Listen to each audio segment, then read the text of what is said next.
Fala galera que acompanha o Musical Filmes, eu sou o Bruno. Eu sou o Ulisses.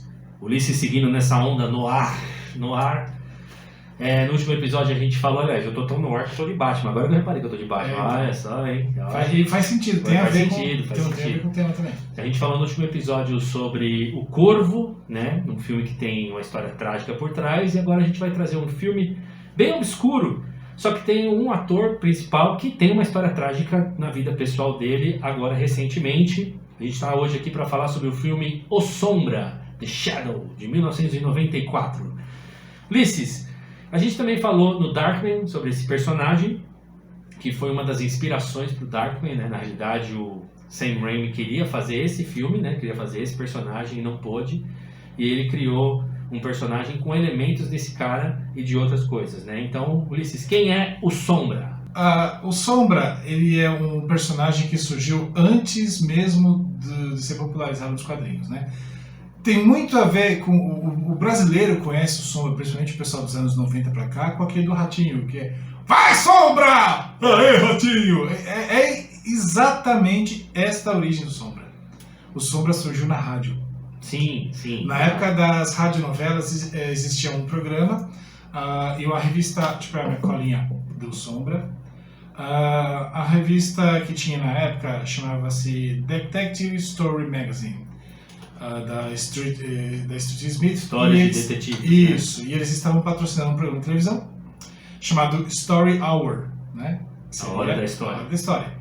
E tinham várias fotonovelas, várias histórias, né, que precisava ser exibido naquele momento. E aí falaram, bom, cria um personagem. E aí o responsável foi o Walter Brown Gibson, que ele usava um alter ego, né, de Maxwell Grant. E ele criou o Sombra, que seria simplesmente um apresentador. Então a ideia original é que o Sombra fosse um apresentador. Então ele apresentava as histórias com essa narrativa meio dark, meio, né? E ele popularizou tanto que daí ele foi para as tirinhas. O próprio criador, o próprio Walter Brown, ele fazia todo o roteiro da rádio e dos quadrinhos. Fazia as tiras, naquela época os quadrinhos saíam em tiras de jornal. E quando era muito popular, eles faziam uma coisa chamada pulp, né? Que era um encadernado de todas as tiras. E o Sombra foi um dos primeiros. Mas aí não tinha uma história seguida. Então, tinha mais ou menos, tá? Ele foi criado em 31, tá? Certo. Então eles faziam isso aí. Em 37, o grandioso Orson Welles assume a voz do Sombra. E o Orson Welles é considerado o maior diretor de cinema de todos os tempos, que é o que criou o Cidadão Kane, né? Sim. Fez o filme e tudo. E também a Guerra dos Mundos na rádio. Então ele trouxe a voz que encarnou o Sombra para sempre.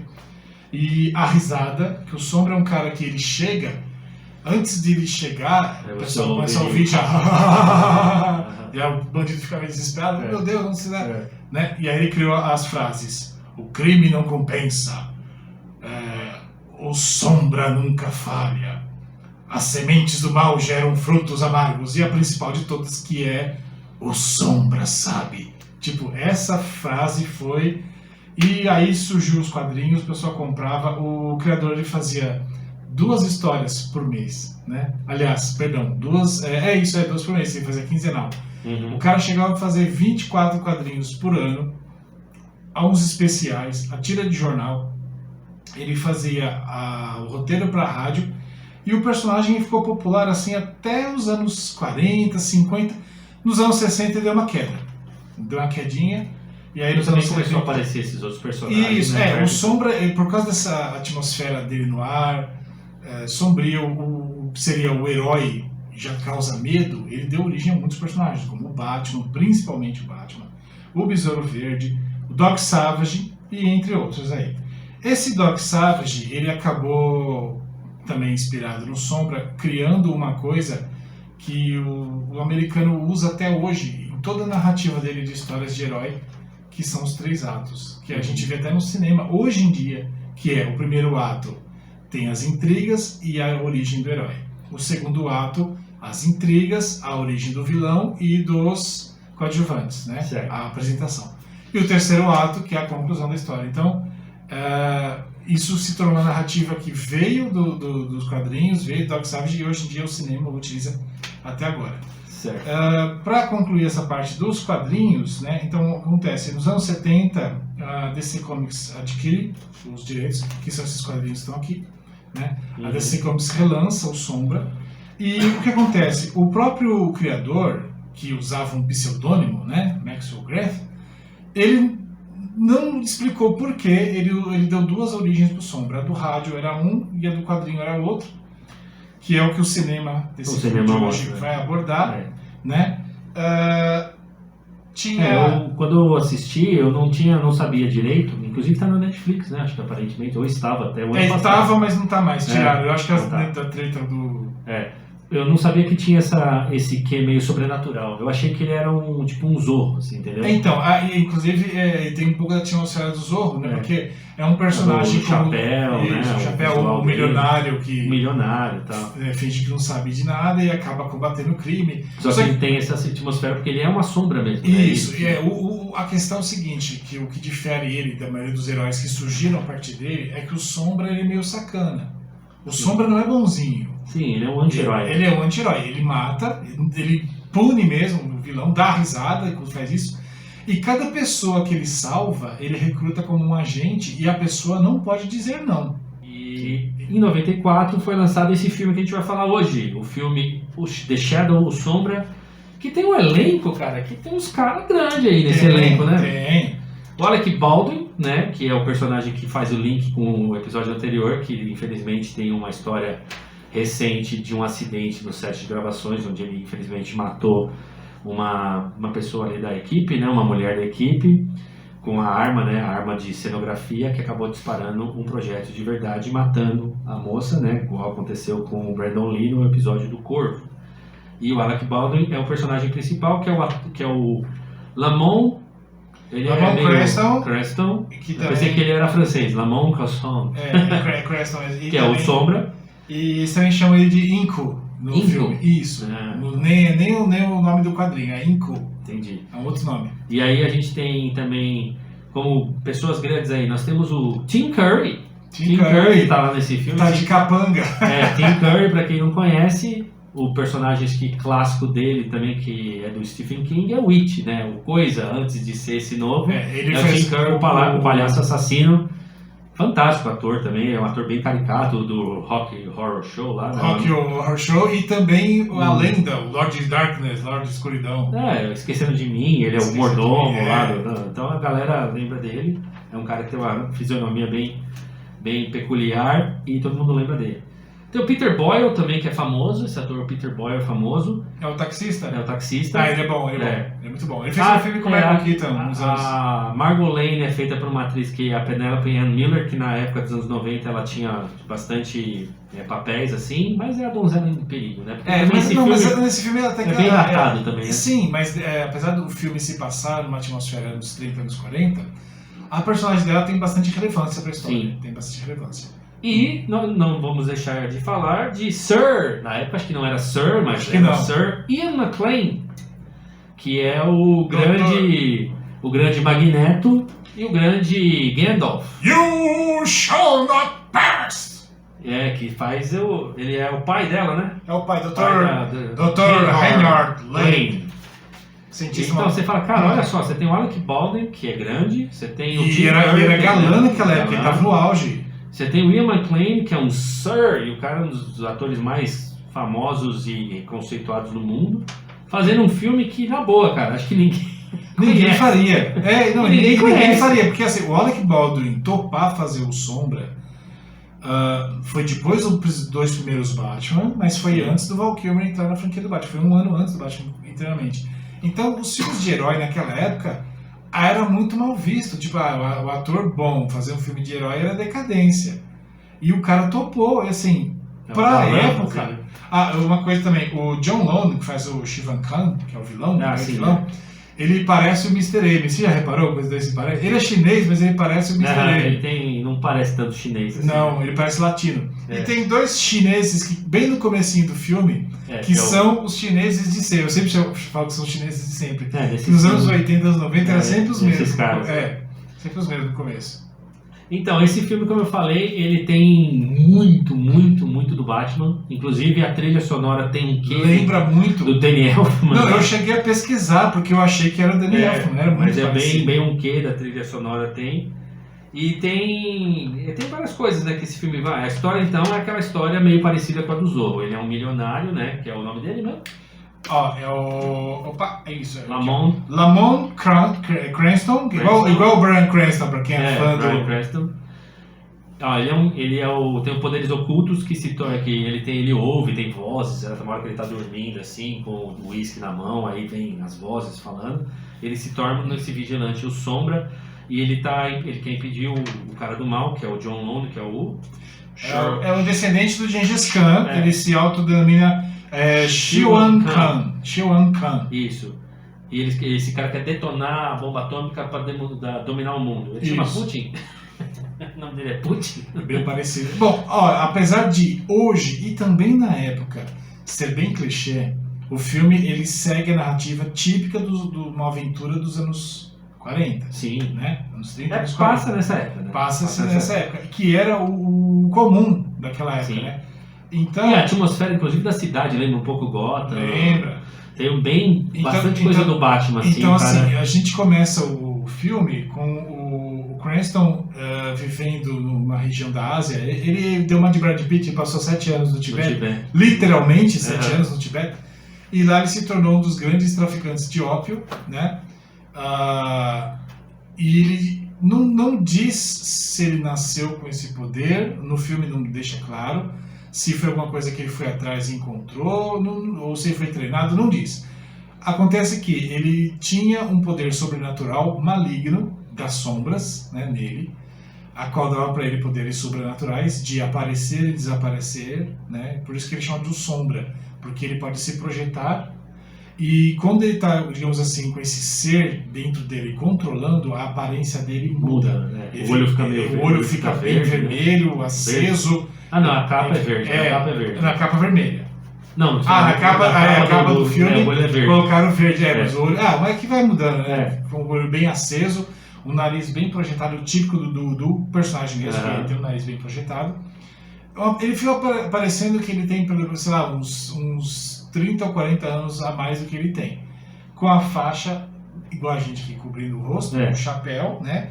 Aquele manto esvoaçante, a risada. Como todo personagem dos anos 40, 2 pistolas, né? E ele desaparece aqui e ali, dá um soco nos bandidos, enfim. Só que antes disso ele tá como, sei lá, ele parece um guru, né? Um guru meio asiático, unha comprida, cabelão, umas vestes assim. Isso é o Alec Baldwin, né? O Alec Baldwin, né? E ele tá no meio de uma ação, sendo o dono do local, e aí ele é chamado espiritualmente por um líder, que é um garoto, né, tibetano, parece o Dalai Lama, que ele ensina, ele fala pra ele que ele tá no caminho errado, que esses poderes deveriam ser usados pra outra coisa. E aí ele é atacado por uma adaga voadora, que parece aquela espada encantada dos Looney Tunes. Só que essa aí morde, né? É um efeito especial meio tosquinho, mas pra época tava bom. Mas aí aparece 7 anos depois, em Nova York. E aí... Em Gotham City. E na realidade Gotham copiou, né? Essa versão. Mas ele é bem parecido com a Gotham do Tim Burton. E aí é a primeira coisa que... tem aquelas coisas típicas que você vê em filme de gangue, os caras vão matar um cara, eles põem o cara dentro de um negócio de concreto, né? Isso, inclusive isso que eu ia falar. É a primeira vez que eu vi num filme... uma coisa que sempre foi citado nos jornais, nos livros, revistas, que a máfia, né, fazia isso, né? Que o famoso sapato de concreto, né? Que joga o cara no rio para ele afundar. Isso, e aí os caras são uns 3, 4 capanga lá, e o cara, e aí aquela coisa, né? Você ouve a risada. No filme você chegou, eu não lembro quem é que faz a voz. Eu não peguei. Mas deve ser, não é tão conhecido também. E aí fica falando, e os caras vão ouvindo, tá? E acontece aquela coisa, ele vai aparecendo, desaparecendo, vai socando os caras. E aí depois esse japonês tá lá, né, desesperado, ele chega perto assim, puxa as 2 pistolas, o cara fala, morreu, ferrou. Aí ele dá um pá, tira, pá. Aí ele guarda as pistolas, o cara tá vivo, ele olha assim, o sapato tá destruído, concreto.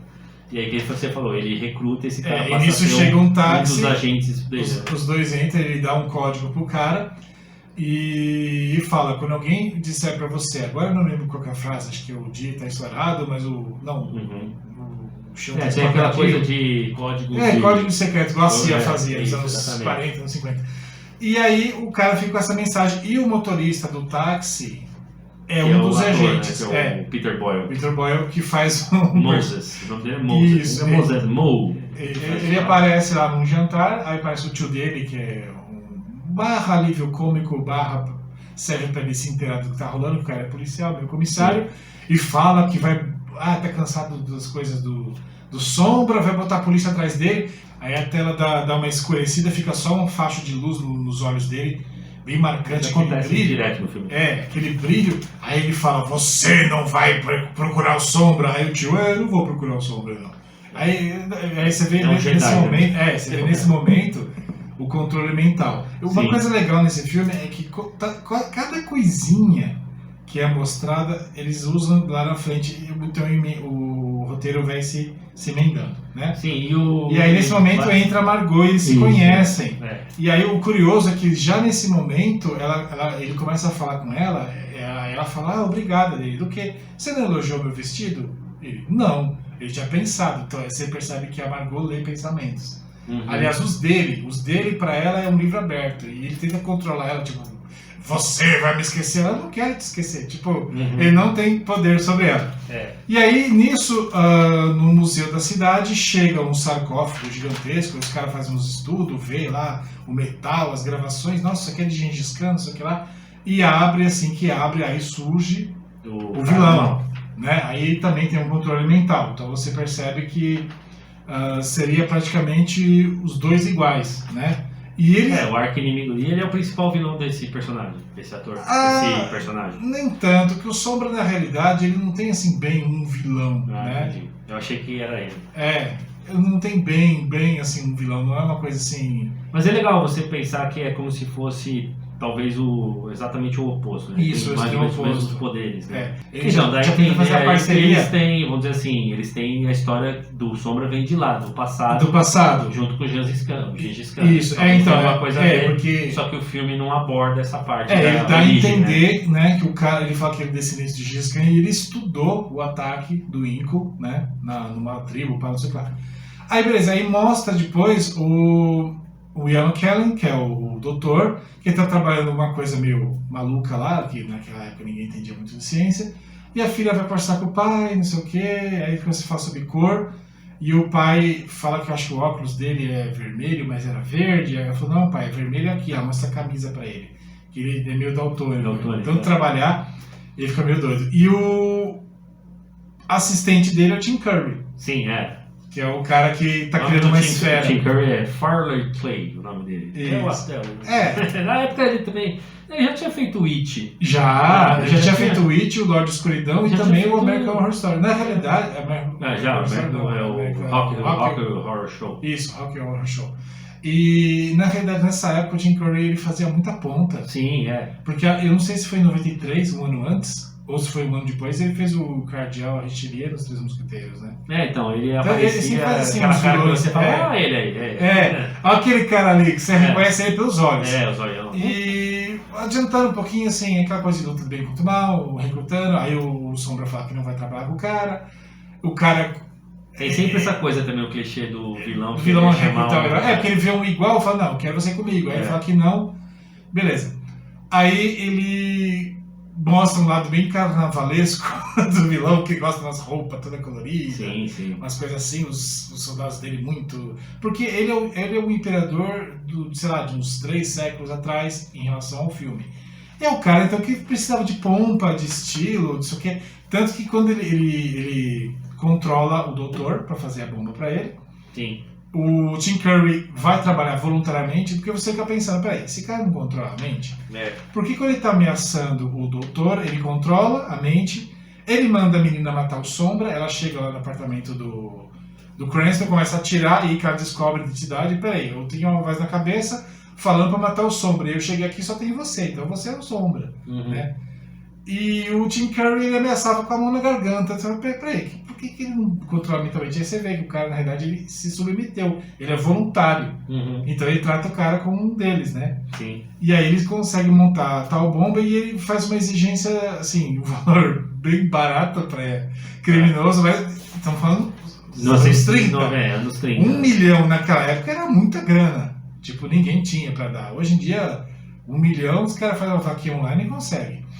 E ele exigiu obras de arte, sabe, perfumes, essas coisas assim, tecidos. Então, você vê, é uma coisa bem típica de um imperador. Você vê que o cara é das antigas mesmo, né? Eles, então, precisam entender o que está rolando. Ele tinha deixado uma moedinha com o Sombra. Ele deu uma moeda para ele e falou, pelo uísque, quem foi beber, né? E aí ele mandou aquele japonês que ele salvou no começo do filme, que é um cientista também, descobrir que metal que era aquele. Aí eles descobrem que o metal é assim, assim, assado, que vai fazer a bomba, enfim. E aí ele usa aquela rede de agentes secretos, que eles começam a chamar ele, acende a pedrinha do anel. Mostra o taxista, tá numa corrida, começa a acender o anel dele. Ele acelera que nem um doido, ele vira para os passageiros e fala, fora! Ele é um serviçal bem prestativo. Sim. E tem que desligar a bomba, depois que vence o vilão. Aí o pai, você vê, ele tinha problema de daltonismo, aí vai desligar o fio. Não, pai, esse não é vermelho, esse é o verde. Aí tem essa coisa pra dar um susto na gente. O velho não lembra tá lá da cor. de trás, o cara coloca o foreshadowing lá atrás pra você. Ele é daltônico. Aí o fio tem que ser vermelho ou verde, não pode ser amarelo e sei lá, branco. E tá escuro, como né, esse tipo de filme aí, se resolve tudo à noite, no escuro, no último momento. O vilão, então, ele consegue vencer numa sala de espelhos, o Sombra, com os poderes psíquicos, ele vence o cara. E no final ele tá numa sala e começa a falar assim, o plano tá bem, né? Essa história do Sombra e desse tipo de personagem é muito intimista o ângulo, às vezes, né? Então mostra bem o rosto do cara, ele falando, olha bem nos meus olhos, me solte, não sei o que. Aí o médico fala, não sei o que lá, assina o negócio. Aí a hora que muda a câmera, você vê que o cara foi lobotomizado. Os caras lobotomizaram o vilão, ele perdeu o poder mental, tá trancado num hospício, que é uma coisa muito comum da época também, né? Tratar um criminoso insano como louco e louco como louco, né? Como alguém sem cura. E aí você vê que o médico também tem um anel. O asilo de Arkham, né? O asilo Arkham do Batman foi inspirado nisso aí. E aí acaba a história e assim, ele fica com a mocinha no final, né? E... eu acho que... Então, o filme, se você assiste, você vê realmente essas inspirações, você vê, assim, que é engraçado, você vê...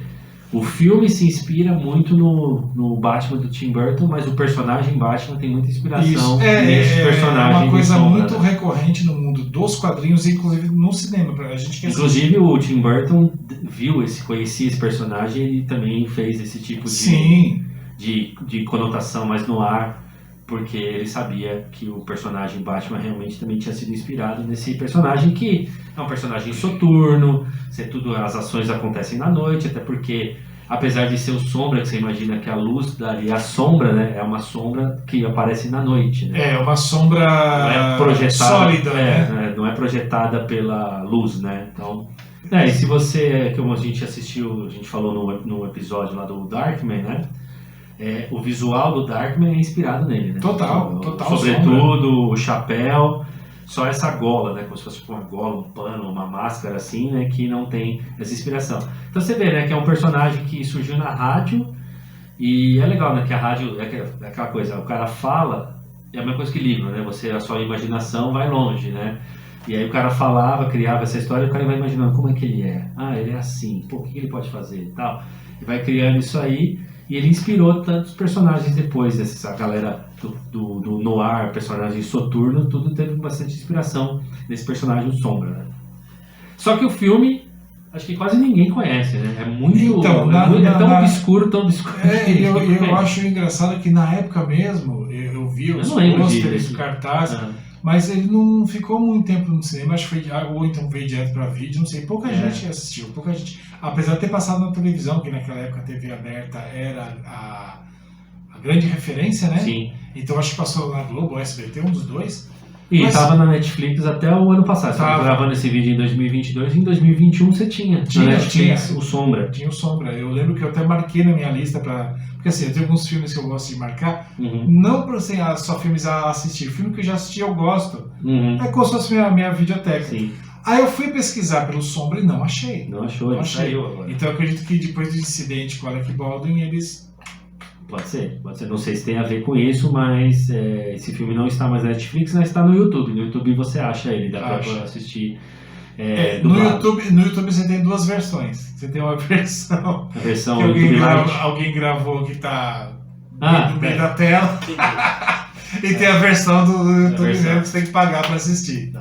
Então Ulisses, vamos dizer assim, sua nota, você acha que vale a pena assistir? A galera assistir? Se Olha, curtiu, por exemplo, o Corvo, se gostou do Corvo, se gostou do Darkman, Darkman, se gosta do Do Batman e gosta de histórias assim, anos 40, um clima no ar, não vai esperando Vingadores, não vai esperando piadinha, não vai esperando Capitão América, efeitos Thor, não, visuais é um absurdos. negócio assim, é mais... Peraí, ó. Não vai esperando nem o Corvo, vai. O Corvo tinha uma produção por trás e tal.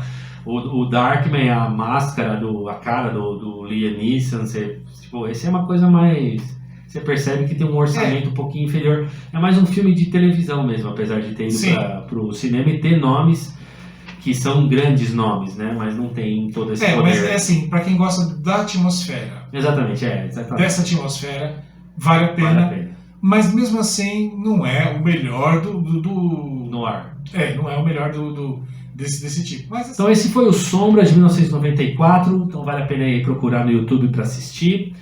E eu gostaria então de agradecer vocês por terem assistido esse vídeo. Não se esqueça de curtir o vídeo, de compartilhar com seus amigos, dar sugestões aí nos comentários, se quiser sugestões, no Instagram da Musical também, pode ir lá. E a gente vai olhando assim os comentários que o pessoal vai mandando e a gente vai tendo ideias também do que falar aqui. E você ia fazer uma brincadeira? Não sei. é que assim, ó, como o Bruno falou, tem que curtir, porque se vocês não curtirem, saibam de uma coisa. O Sombra sabe. E agora a gente vai sair desse clima no ar que a gente fez por 3, 4 episódios aí, a gente vai para uma coisa mas bem idiota. E para vocês que, de repente, quando assistiram Pantera Negra e falaram assim, eu sei que, legal, Pantera Negra, um personagem negro e tal, mas essa importância, essa galera, as comunidades negras ficando assim, se emocionando, e depois que o Chadwick, infelizmente, faleceu, essa coisa, assim, a importância dele... Nós Você vai fizemos entender- um vídeo falando do filme. a gente falou do Pantera Negra, inclusive tá aqui, ó. Pra você assistir Pantera Negra, a gente falou do Pantera Negra, dessa importância, mas para você que ainda não entendeu a importância desse personagem para a história do cinema, nós vamos mostrar isso de uma maneira um pouquinho mais ilustrativa. Nós vamos falar sobre 2 personagens negros da década de 90 também? 80, 90, né? No finalzinho dos 80 e começo dos 90, bem por aí. Que aí vocês vão entender o que era ser considerado um personagem, um super-herói negro naquela época. Pra você ver como as coisas mudaram, felizmente as coisas mudaram agora. Então a gente vai falar sobre Blankman e E o Meteor Man, o Homem Meteoro. Exatamente. Blankman e o Homem Meteoro. Só pra você ter uma ideia... e o outro cara. Blankman, o ator principal, é um dos irmãos Wayne, o Isso, cara que fazia exato. a Patroa as Crianças. É. Então só pra isso você já tem uma ideia de como esse filme foi levado a sério na época. Não, o Blankman já é uma sátira, mas É. é tão escrachado que ele é pior do que o Steel. Exatamente. Então a gente vai falar, o Steel também, a gente falou também, né? Então você vai ver a importância do que o Capitão, do que o Pantera Negra significa para a cultura negra, é você olhar isso aí que eles tiveram que aturar durante anos e não foi pouco tempo não, daquilo, tá bom? Então eu espero que vocês tenham gostado novamente. Se inscreva no canal, ative a notificação para ficar por dentro dos vídeos da Musical Filmes e a gente se vê no próximo episódio. Valeu, Ulisses! Falou! Valeu, galera!